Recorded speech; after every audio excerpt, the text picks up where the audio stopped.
Hürmetli vatandaşlarım, bizliksimizin beşide haftanın birinci günü Prezident Trump efendinin Aksaray'da imza koyup iki parça buyruk boyunca biri TPP Tinch Okean Alkıganı Savdo Hamkorlik kelişimini bekar kılganlığını, şundaqla sabık Prezident Obama'nın tibbi yardam yani tibbi strahvaniya planını bekar kılganlığını görüp öttük.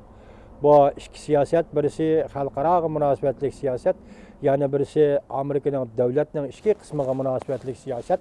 Biz muşundan qaraganda bu iki siyasetni muşundaq tasdiqlab, muşundaq buyruk bilen bekar kılganlığından qaraganda biz Prezident Trump'ның saylam jarayonida bergan va'dalarini birma-bir ishga oshirib atganligini ko'rib yetamiz. Endilikda bizning diqqat qiladigan nuqtamiz nima? Bunun deyinki Prezident Trump belgileydiğen ya ki imza koyduğun buyruklar nima? Biz bunu bilmeymiz. Lekin Prezident Trump endilikteki nöbet Jungo meselesi boyunca. Mesela aytganda Jungo pulni kontrol qiluvchi davlat. Bunu elbette Prezident Trump saylam davrida egizga algan. İkincisi, Jungo'nun Amerika bozorlariga yetib kelgan mal-mulk tovarlariga 45% atrofida boj qo'yish. Bunu Prezident Trump saylam davrida, saylam raqobat davrida o'tirib qo'ygan edi. Başta biz ko'rib o'tganimizda Prezident Trump nima degan bo'lsa saylam jarayonida shundaq ijro qildi. Endilikda navbat mushu masalaga yoki Xitoy to'g'risidagi masalaga to'g'ri kelamdi yoki to'g'ri kelmamdi. Buni asta-asta kuzatamiz. Prezident Trumpning xarakterini aytganda, demak, men qilaman deganni qilaman. Men bekar qilaman deganni bekar qilaman. Tuzayman deganni tuzayman. Mening oxirgi nishonim Amerika a'lo. Amerika birinchi. Amerikani qaytadan qudrat topqizish. Amerikani yana bir qatam qudratli davlatga aylantirish. Shu masalalarni Prezident Trump so'zlab kelgan edi. Endilikda biz ikki siyosatni sobiq prezident davridagi Prezident Obama davridagi ikki siyosat bekor qilgandan keyin endilikda Jungo to'g'risida siyosatlarga qanday muomala qildi, biz uni qarab turibmiz.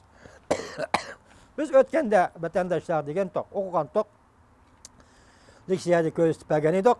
Hua Chunying xonimning bayonoti shundaqla Amerika bilan hamkorlashib, bu 1-oyning 19-kuni Amerika bilan hamkorlashib, o'rtaq g'alaba qilib, o'rtaq qurilish, o'rtaq taraqqiyot, o'rtaq hamkorlik bilan o'rtaq manfaatga yetkazish degan mazmunda Amerika diplomatik jilva ko'rsatgan edi.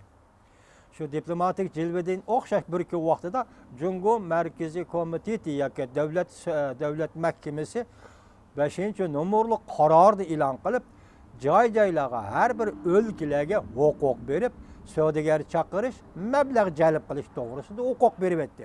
Hozirgacha Xitoy hukumatı o'lkalarga bunda huquq bergan emas. Tuyuqsizlik Xitoy hukumatı bu huquqni berib etdi. Bu huquq bo'yicha bo'lganda bu hozir iqtisodiy islohot qila qartilgan bo'lsa, undaqda buning kayinda keldigan siyosat nima? Siyosatni tuvanga tushiramsa yo'q. Bu bir gap. Ondan buning ichida to'r battirni tilga olib, asta-asta to'r battirni qo'yib etishdak bir mazmunni takrorladi. Bu maqolada bu xabarda statistikalar siyosiy iqtisodga doir hukmlar, yangi hukmlar ko'p bo'lganligi uchun biz uning lug'at izlashga to'g'ri kelganligi uchun vaqtimiz yetmadi. Shuni tafsili sizlarga anglatamodik. Asosiy mazmunni sizlarga so'zlab beray. Mana shunday qo'yib etdi. Xitoy uni qo'yib etdi. Yana bir tarafdan to'r battirda erkaklar faoliyat qilgan to'r battirda taqadi. Hatto u odamlarni qo'lga oldi. Qaysi ras? Qo'yitaman deganing rasmi yoki qo'lga olganing rasmi? Buni ayirib qarag'ili bo'lmaydi. Biroq yana bir xabar yetib keldiki, navbatda chet el shirkatlarining Jungodan çekingandimi kishilarni cho'chitgidek darajada chekinishning manzarasi deydigan bir xabar mi keldi. Biz bunu tayyorlayamadik. Shuning qaraganda Jungoning bozorni qo'yib o'tish, islohotni cho'nqurlashtirish to'g'risida avval tadbiri, keyin xabar bilan birlashtirganda hozir chet el shirkatlari Jungodan shiddat bilan chekinyotdi. Ularni tutib qilish, ularni jalb qilish uchun Xitoy hukumatı 5-nomerli qaror bo'yicha shundaq iqtisod sohasiga taalluq shundaq huquq qo'yib o'tdimi yoki boshqa bir g'araz bormi? Buni bilgani olmaydi. Dünya Soğut Teşkilatı'na a'za bulup kirgende 15 yılgacha muşuna koyup birmen degeni. Bu koyup bir işinin içinde şunun işinin laki bank sistemisi. Hatta siz bizge tanıştık bolgan Strahvaniya sistemisini mi chet el şirketlerge eçiveti de gallıqını jakalın. Muşa siyaset için turalamdı, turamamdı.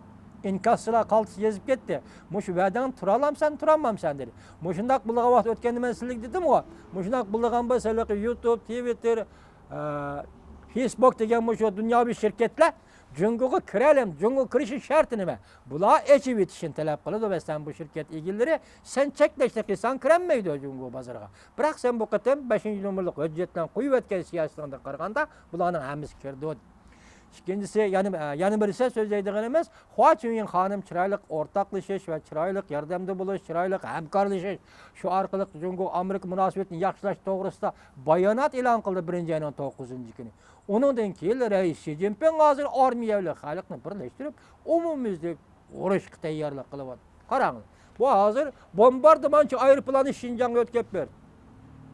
Bu raketanın en ilgar raketasını Şinjan'a teklemakanın çerçen dairesi etrafa koyup beripti.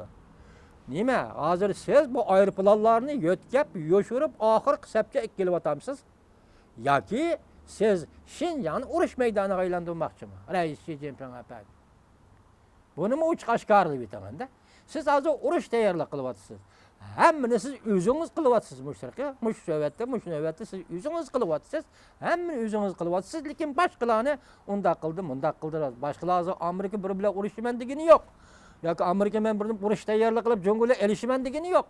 Bu fakat yol boyu tarihte bir eğizge elinip kelip atkan siyasetler, mesela bir Cungu siyasi çırmılıp kalmayımız deydiğin siyasetler şu sözlep ketip atıdı. Reis Xi Jinping siz uruş tayyorlik kılıp atsınız. Bulup muazı Şinjan rayını siz zaten neme kılmakçı? Uruş meydana aylandırmakçı mı yoki neme? Hürmetli Reis Xi Jinping, bizden her bir işlerden haberimiz yok. Hazırki dünyada uruş tayyorlik kılıp atkan bolsanız başta deyilgendek, endi urushning oldingi sep, keyingi sep deydigan ish bo'lmaydi hozirgi dunyoda. Endi hozir kishilar diplomatik yo'li bilan so'zli-so'z biz suhbatlashimiz, bir Cunguni suhbatlashimiz, nurg'un masalalar qatorida bir Jungu siyosatida qaytilib suhbat qo'yimiz deb suhbatlashishni tashabbus qilayotganda Reis Xi Jinping efendi sizdan har bir ishlarni taraqqiy qildirman deyotganligingiz, bombarda amanchi aeroplanlarni Şinjan'a övetkeniniz bu kishilarni sal o'yga selib qo'ydigan harakat bo'lib qoldi.